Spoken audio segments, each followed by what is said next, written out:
Dear friends, now I would like to address some commonly asked questions about guided meditation in Plum Village. The first question we might be asked is, how do we apply Plum Village guided sitting meditation so that we can benefit from the meditations? You realize that on this app we have a number of guided meditations for you to practice. The main thing to remember is not to try to use our intellect when we are practicing guided meditation. The words of the guided meditation are there to touch seeds. We call them seeds. They are potentials in the depth of your consciousness. And when those seeds are watered by the words, then you can concentrate on that particular feeling that comes up in association with the word. If you try and think too much, the guided meditation will not help you. In guided meditation, images are usually more helpful than abstract ideas.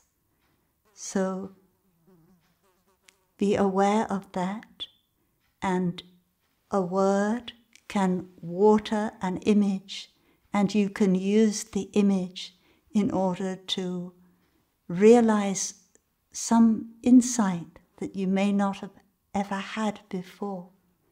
And every time you use a guided meditation, the insight will be a little bit different. There is no perfect insight that goes with a particular guided meditation.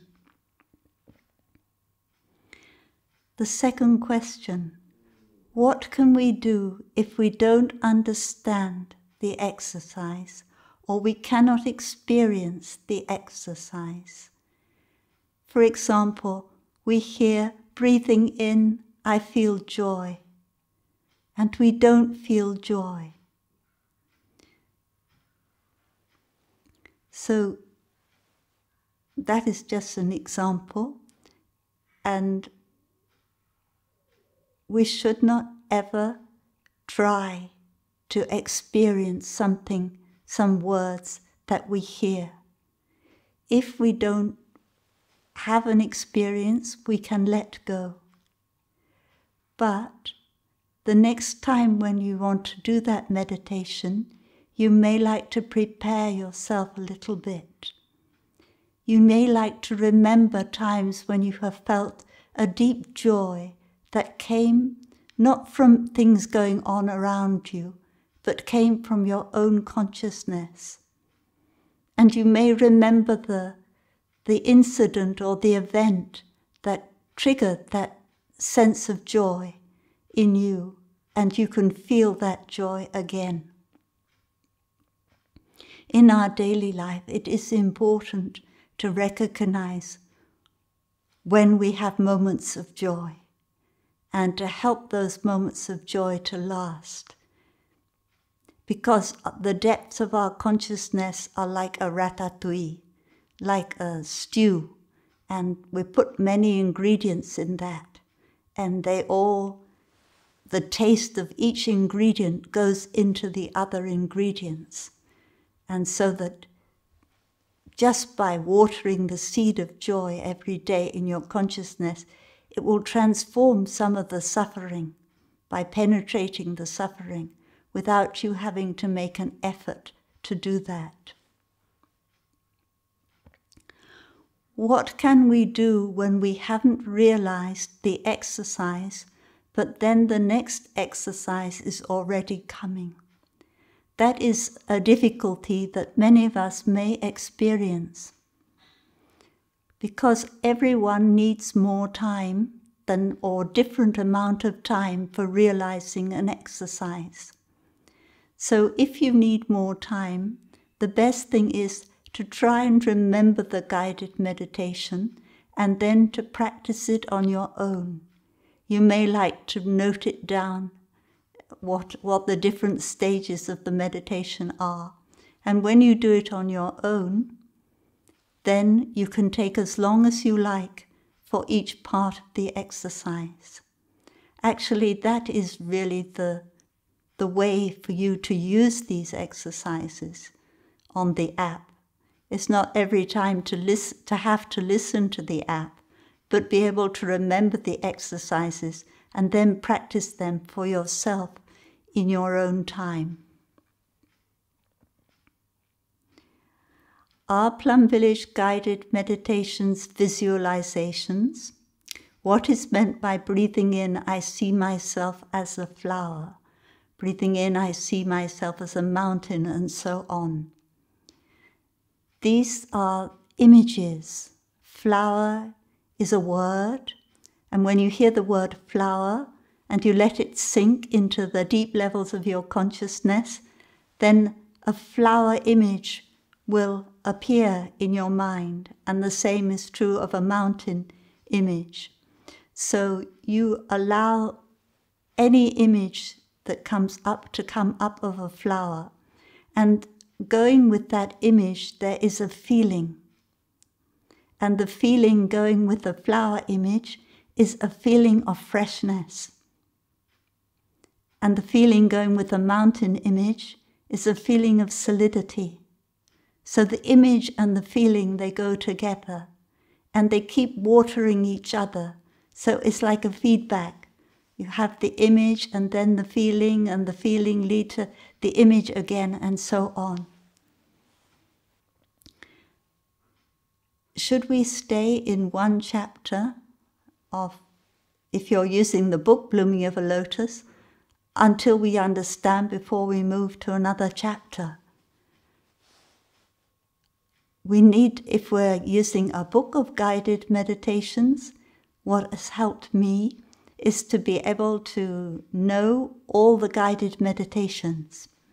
And then, depending on my state of mind or my need, then I will choose the suitable guided meditation for that particular day. And if there are days when I feel tired and not so well, then I need to do meditations which will help take care of my body, help relax my body, calm my body. And in relaxing and calming my body, I will relax and calm my mind. And when I feel strong and well, I will do some meditation, like a meditation on impermanence, to be able to see that I'm of the nature to die, and so on.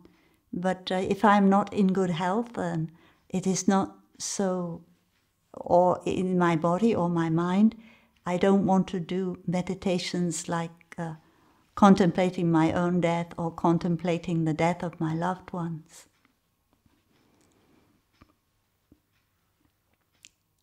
Why in Plum Village is there such an emphasis on breathing and the body in guided meditation? The breathing is the basis. The breathing is like if you have a truck, and that truck can carry things. It can also be empty of carrying things, and it can take them from one place to another. So the breathing is like that. It can take your mind from one place to another. And the thing about meditation is that sometimes if we haven't got guidance in our meditation, our mind just goes along in one track, always like a train. The train goes from Bordeaux to Paris, and then it goes from Paris to Bordeaux, and it goes back and forth on the same track. But guided meditation is to try and get our mind out of its normal tracks and go in a different direction. So we need our breathing. And when we come back to our breathing and just concentrate on our breathing, then we can let go of the normal ways of thinking that we have and allow the meditation to guide us in thinking in a different way or in feeling in a different way, which can bring us insight and transformation. And the reason why we begin often with mentioning your body is because mind and body are not two separate realities. And in fact, what we do is we alienate our body from our mind. Because we may feel that our body is a source of suffering, and so we take our mind out of our body, away from our body.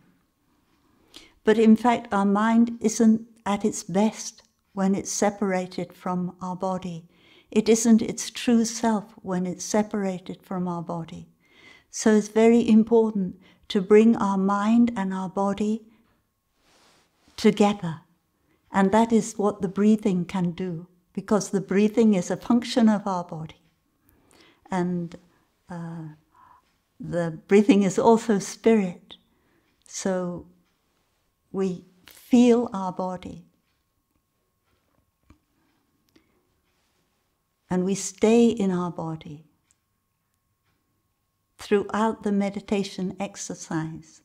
And if at any point you feel that your mind has gone out of your body, then it's very important to open your eyes and bring your mind and your body back together again.